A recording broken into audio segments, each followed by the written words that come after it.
ನಮಸ್ಕಾರ Karnataka, welcome back to another ownership video. So ಗಾಡಿ ಯಾವುದಪ್ಪ ಅಂದರೆ ಬಜಾಜ್ ಅವ್ರ ಡಾಮಿನಾರ್ 400.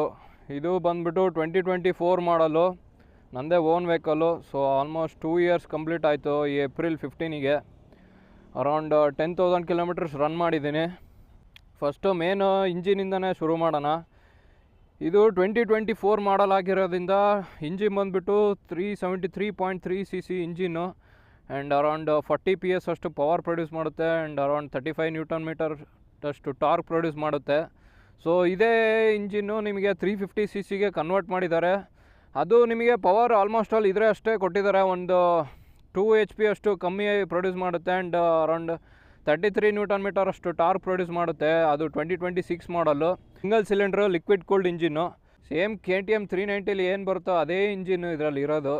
ಸೊ ಅದನ್ನು ಡಿಟ್ಯೂನ್ ಮಾಡಿ ಬಜಾಜ್ ಅವ್ರದ್ದು 373.3 cc ಕನ್ವರ್ಟ್ ಮಾಡಿ ಡಾಮಿನಾರಿ ಅಂತ ಮಾರ್ಕೆಟಿಗೆ ಬಿಟ್ಟಿದ್ದಾರೆ. ನಿಮಗೆ ಇಂಜಿನಲ್ಲಿ ಒಂದೇ ಒಂದು ಅಪ್ಗ್ರೇಡ್ ಮಾಡಿರೋದು, ನಾನು ಮೋಟಿವ್ ಅವ್ರದ್ದು ಇಂಜಿನ್ ಆಯಿಲ್ ಹಾಕ್ಸಿದ್ದೀನಿ. ಅದೊಂದೇ ಅಪ್ಗ್ರೇಡ್ ಈ ಬೈಕಲ್ಲಿ. ಏನೂ ನಾನು ಜಾಸ್ತಿ ಆಕ್ಸೆಸರೀಸ್ ಏನೂ ಇಲ್ಲ, ಶೋರೂಮಿಂದ ಹೆಂಗೆ ಬಂದೈತೆ ಅದೇ ಪೀಸಲ್ಲೇ ಇನ್ನೂ ಇಟ್ಕೊಂಡಿದ್ದೀನಿ. ಒಂದಿಷ್ಟು ಅಪ್ಗ್ರೇಡ್ ಮಾಡಬೇಕು ಅಂದ್ಕೊಂಡಿದ್ದೀನಿ ಫ್ಯೂಚರಲ್ಲಿ. ಸೊ ಅದನ್ನೆಲ್ಲ ಅಪ್ಡೇಟ್ ಮಾಡ್ತೀನಿ ನಿಮಗೆ. ಆಮೇಲೆ ಫ್ರಂಟು ನಿಮಗೆ USD ಫೋಕ್ಸ್ ಬರುತ್ತೆ ಎಂಡ್ಯೂರೆನ್ಸ್ ಅವ್ರದ್ದು.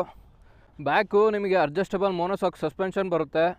ಆಮೇಲೆ ನನ್ನ ರೈಡಿಂಗ್ ಎಕ್ಸ್ಪೀರಿಯನ್ಸ್ ಬಗ್ಗೆ ಹೇಳಬೇಕು ಅಂದರೆ, ನಿಮಗೆ ಫ್ರಂಟು ಸಸ್ಪೆನ್ ಸ್ವಲ್ಪ ಹಾರ್ಡ್ ಫೀಲ್ ಆಗುತ್ತೆ ಎಲ್ಲಾರ ಆಫ್ ರೋಡ್ ಮಾಡಿದ್ರೆ. ನಿಮಗೆ ಬ್ಯಾಕು ಚೆನ್ನಾಗಿದೆ.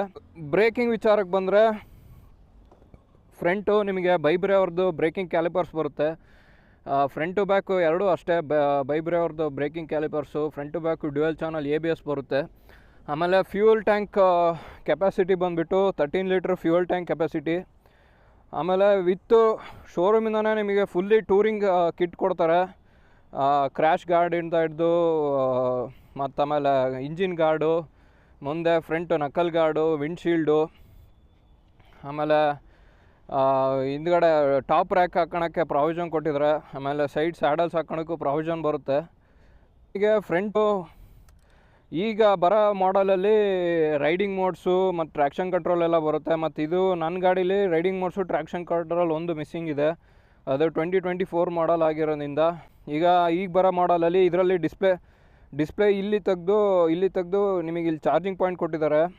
ಈಗ ಬರೋ ಮಾಡಲಲ್ಲಿ 2026 ಮಾಡೋ, ಈ ಮಾಡಲಲ್ಲಿ ನನಗೆ 2024 ಮಾಡಲ್ ಚಾರ್ಜಿಂಗ್ ಪಾಯಿಂಟ್ ಇಲ್ಲಿ ಪ್ರೊವೈಡ್ ಮಾಡಿರ್ತಾರೆ. ಚಾರ್ಜಿಂಗ್ ಪಾಯಿಂಟ್ ಚೆನ್ನಾಗಿದೆ. ನಿಮಗೆ ಲಾಂಗ್ ಎಲ್ಲ ಹೋದರೆ ಭಾಳ ಯೂಸ್ ಆಗುತ್ತೆ.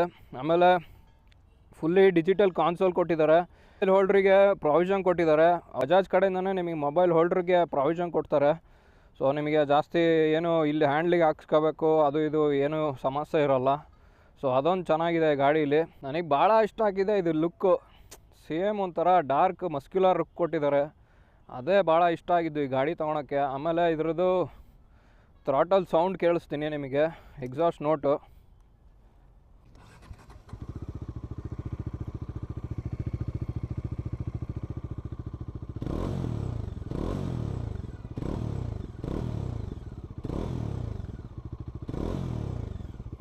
ಕ್ರೇಜಿ ಮಾತ್ರ ಎಕ್ಸಾಸ್ಟ್ ನೋಟು. ಭಾಳ ನನಗೆ ಫಸ್ಟ್ ಇಷ್ಟ ಆಗಿದ್ದೆ ಇದ್ರ ಎಕ್ಸಾಸ್ಟ್ ನೋಟು. ಆಮೇಲೆ ಇದ್ರ ಲುಕ್ಕು. ಕಂಫರ್ಟ್ ವಿಚಾರಕ್ಕೆ ಬಂದರೆ, ನಿಮಗೆ ಹೈವೇಲಿ ಆರಾಮಾಗಿ ನೀವು ಆರಾಮ್ಸೆ 120 to 140 ಆರಾಮ್ ಕ್ರೂಸ್ ಮಾಡ್ಬೋದು. ಒಂದಿಷ್ಟು ವೈಬ್ರೇಷನ್ಸ್ ಬರೋಲ್ಲ. ಸೀಟಿಂಗ್ ಪಾಶ್ಚರು ಚೆನ್ನಾಗಿದೆ. ಬೇಸಿಕ್ಲಿ ಗಾಡಿ ಮಾಡಿರೋದೇ ನಿಮಗೆ ಟೂರಿಂಗೋಸ್ಕರ. ಈ ಗಾಡಿ ತೊಗೊಂಡಾಗಿಂದ ಆಲ್ಮೋಸ್ಟ್ ಆಲ್ ಒಂದು 60%ವರೆಗೂ ಸಿಟಿಲೇ ಓಡಿಸಿರೋದು ಜಾಸ್ತಿ. ಸಿಟಿಗೆ ಬಂದುಬಿಟ್ರೆ ನಿಮಗೆ ಅಷ್ಟು ಕಂಫರ್ಟಬಲ್ ಫೀಲ್ ಆಗೋಲ್ಲ. ಯಾಕಂದರೆ ಇದ್ರ ವೇಟ್ ಬಂದುಬಿಟ್ಟು ಅರೌಂಡು ನಿಮಗೆ ಫುಲ್ ಟ್ಯಾಂಕ್ ಮಾಡಿಸಿದ್ರೆ 200 kg ಕ್ರಾಸ್ ಮಾಡಿಬಿಡುತ್ತೆ.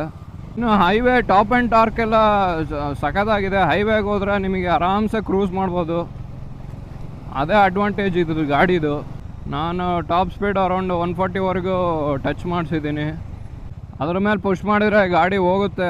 ನಾನು ಅಂತೂ ಲಾಸ್ಟ್ 140ವರೆಗೂ ಅಷ್ಟೇ ಕ್ರೂಸ್ ಮಾಡಿರೋದು.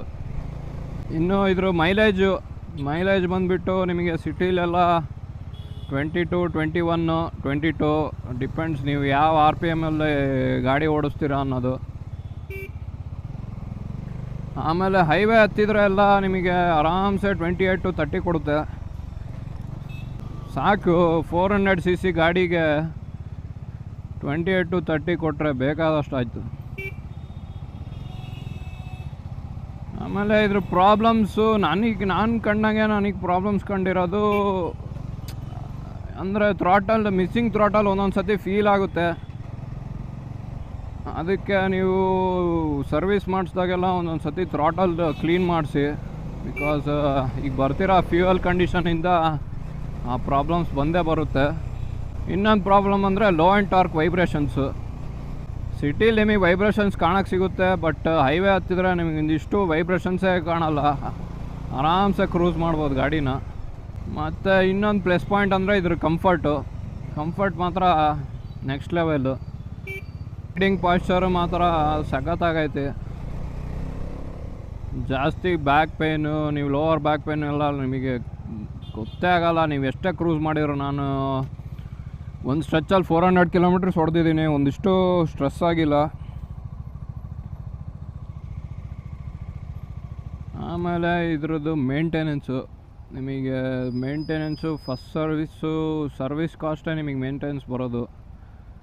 ಜಾಸ್ತಿ ಏನು ಬರೋಲ್ಲ ನಿಮಗೆ. ಫಸ್ಟ್ ಸರ್ವಿಸ್ ಆಲ್ಮೋಸ್ಟ್ ಆಲ್ 1900 ಏನೋ ಬಿತ್ತು ನನಗೆ. ಸೆಕೆಂಡ್ ಸರ್ವಿಸ್ಸು ನನಗೆ ಆಲ್ಮೋಸ್ಟ್ ಆಲ್ 800 ಸಮಥಿಂಗ್. ಬಿಕಾಸ್ ನಿಮಗೆ ಸೆಕೆಂಡ್ ಸರ್ವಿಸಲ್ಲಿ ಆಯಿಲ್ ಚೇಂಜ್ ಮಾಡಲ್ಲ ಅವರು. ಥರ್ಡ್ ಸರ್ವಿಸ್ಸು ನಿಮಗೆ 5000 ಕಿಲೋಮೀಟ್ರಿಗೆ, ನಾನು ಆಲ್ಮೋಸ್ಟ್ ಆಲ್ 5000 ಕಿಲೋಮೀಟ್ರಿಗೆ ಮಾಡಿಸಿದ್ದೆ ಥರ್ಡ್ ಸರ್ವಿಸು. 1 year ಕಂಪ್ಲೀಟ್ ಆಗೋತ್ತಿಗೆ 5000 ಕ್ರಾಸ್ ಮಾಡಿಸಿದ್ದೆ. ನಿಮಗೆ ಥರ್ಡ್ ಸರ್ವಿಸು ಅರೌಂಡ್ 3000 ಸಮಥಿಂಗ್ ಏನೋ ಬರುತ್ತೆ. ನನಗೆ ಸ್ವಲ್ಪ ಡಿಸ್ಕೌಂಟ್ ಕೊಟ್ಟಿದ್ದರು ಅವರು ಶೋರೂಮ್ ಕಡೆಯಿಂದ. ಇಲ್ಲ ಡಿಸ್ಕೌಂಟ್ ಇಲ್ಲ ಅಂದರೆ ನಿಮಗೆ 3000 to 3500 ಒಳಗೆ ಮುಗ್ದೋಗುತ್ತೆ. ಮೇಂಟೆನೆನ್ಸ್ ಕಾಸ್ಟೇ ಇದ್ರ ಸರ್ವಿಸ್ ಅಷ್ಟೇ. ಆಮೇಲೆ ಬಿಟ್ಟರೆ ನಿಮಗೆ ತಿಂಗಳ ಪೆಟ್ರೋಲ್ ಖರ್ಚು.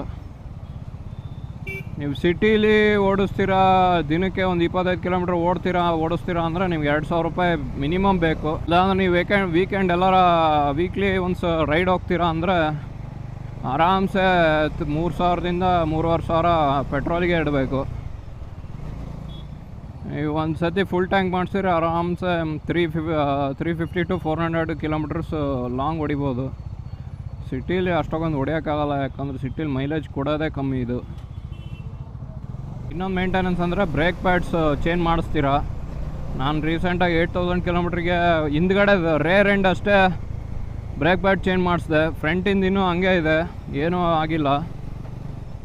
ಆಮೇಲೆ ಟೈರ್ ಚೇಂಜ್ ಮಾಡಿಸ್ತೀರಾ. ನಾನು ಇನ್ನೂ ಸ್ಟಾಕ್ ಟೈರಲ್ಲೇ ರನ್ ಮಾಡ್ತಿದ್ದೀನಿ. ಇನ್ನೂ ಆರಾಮ್ಸೆ 2000 ಕಿಲೋಮೀಟರ್ಸ್ ರನ್ ಮಾಡ್ಬೋದು.